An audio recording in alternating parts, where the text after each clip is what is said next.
गोटे गाँव रे गोटे गरीब काठुरियाटिए बास करुଥାଏ।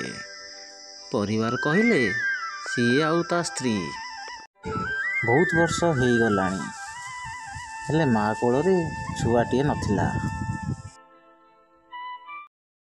दिने काठुरिया आउ काठुरिया स्त्री दुहें जंगल को जाइथिले काठ आनिया पाई। जंगल भितर को जाऊ जाऊ हठात काठुरिया स्त्री गोटे मिटु चढ़ईर छुआटिए दरमरा हाई छटपट होउथाए। मिटु चढ़ई छुआ को देखी काठुरिया स्त्री कहला, एई मिटु चढ़ई छुआ को आमे साथी रे नहीं जीवा आम घर को। आम घर तो केही नाहंती, आमर जो खाद्य बोउची कौन हबो, हमें तो फिंगी दउचे, ताकू रखी खाइबो देले कौन असुविधा हबो। हाँ मालती, तुम्हें ठीक कहीच। ए मिटु छुआ को आम साथी रे आम घर को नहीं जीवा।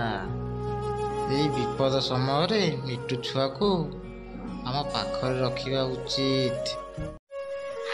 हेटी शुणुच, तम देह छुई कहूची, ए मिटु चढ़ई को मार अभाव रखिबी नहीं, ताको गोटे माँ ठू अधिक भल पाया देबी। आजिठू ता बोऊ कथारे अछि रखिब से तो मारिब किए। एपरी चढ़ई छुआटा जीवन पाइला।